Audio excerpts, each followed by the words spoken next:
కొన్ని భయాలు ఇప్పుడుండే, కొన్ని భయాలు భవిష్యత్తు గురించి ఉండే. మీలో కొంతమందికి ఉండే ఒక భయం ఏంటి చెప్పమంటారా? సార్, నేను ఇప్పుడు యేసు ప్రభువుని అంగీకరిస్తాను, కానీ పవిత్రంగా జీవించగలనో లేదో డౌట్. నేను చెడు మార్గాన్ని వదిలిపెట్టగలనో లేదో డౌట్. ఒకవేళ అలాంటి డౌట్లు వ్యక్తం చేసేటువంటి వాళ్ళైతే మీకు ఒక్క మాట చెప్తున్నాను, రక్షించేది మిమ్మల్ని దేవుడు, రక్షణ మార్గములో మిమ్మల్ని నడిపించేది దేవుడు. అర్థమైందా? మరి సమస్తం దేవుడే కదా, ఆయన్నే చేసుకోమను, నేను సినిమాలు చూస్తా, ఆయన్నే చేసుకోమను, నేను ఊరెంబడబడి తిరుగుతా, ఆయన్నే చేసుకోమను, నేను మందు కొడతా అంటే కాదు. ఆయన చేస్తాడు. ఎప్పుడో తెలుసా? నువ్వు అనుమతిస్తే, అంగీకారం ఆయనకి చూపిస్తే అప్పుడు జరుగుద్ది.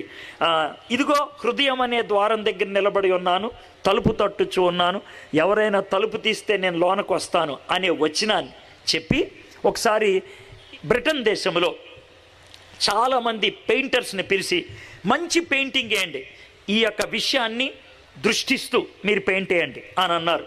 చాలామంది పెయింట్ వేశారు. అయిపోయిన తర్వాత బెస్ట్ పెయింట్ ఏదో రుజువు చేయాలి, తీర్పు తెచ్చాలి. అయితే హాల్మన్ హంట్ అనేటువంటి ఆయన ఒక బొమ్మను గీశాడు, దానికి ఫస్ట్ ప్రైజ్ వచ్చింది. మీరు గమనించినట్లయితే చాలా చోట్ల ఒక దీపం పట్టుకొని, ఒక కర్ర పట్టుకొని, ఒక ఆయన గుమ్మం దగ్గర నిలబడి ఉంటాడు. ఆ బొమ్మను గీసింది హాల్మన్ హంట్. ఆ బొమ్మకి ఫస్ట్ ప్రైజ్ వచ్చిందనమాట. దాన్ని ముగ్గురు నిర్ధారించారు. ముగ్గురులో ఇద్దరు 10కి 10 మార్కులు ఇచ్చారు, ఒక ఆయన మాత్రం 7 మార్కులు ఇచ్చాడు. 27 మార్కులు వచ్చినాయి, కానీ అందరికంటే ఎక్కువ ఆయనకే, 30కే. కాబట్టి ఆయనకి ఫస్ట్ ప్రైజ్ ఇచ్చేశారు. ఆయన ఫస్ట్ ప్రైజ్ తీసుకొని వెళ్తూ ఉంటే 7 మార్కులోడు ఇచ్చినోడు ఉంటాడే, వాడు మిగిలిన ఇద్దరిని చూసి, ఆడికి బుర్ర లేదు, మీకు బుద్ధి లేదు అని అన్నాడు.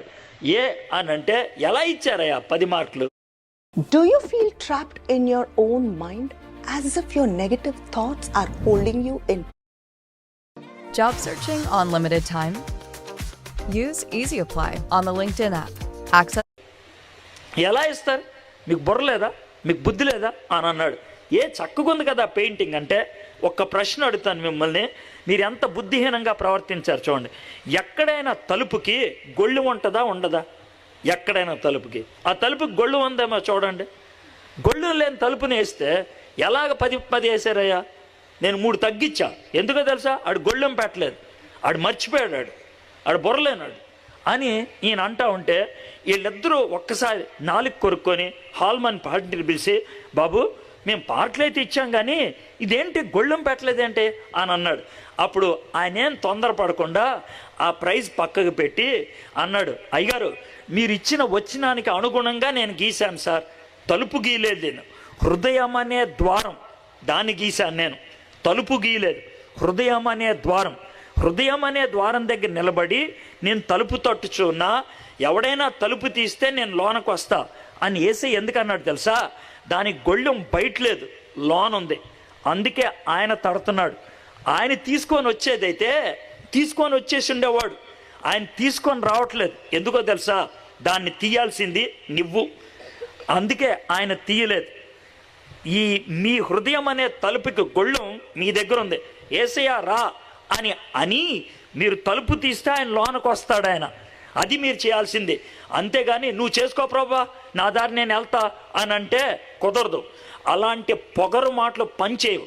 ఈ రాత్రి స్పష్టంగా మీరు తగ్గించుకొని రండి ప్రభా నా జీవితంలోకి అని అంటే, ఆయన జీవితాన్ని సెటిల్ చేయడానికి ఇష్టపడేటువంటి వాడు. అయితే ఈ 24 అధ్యాయాల్లో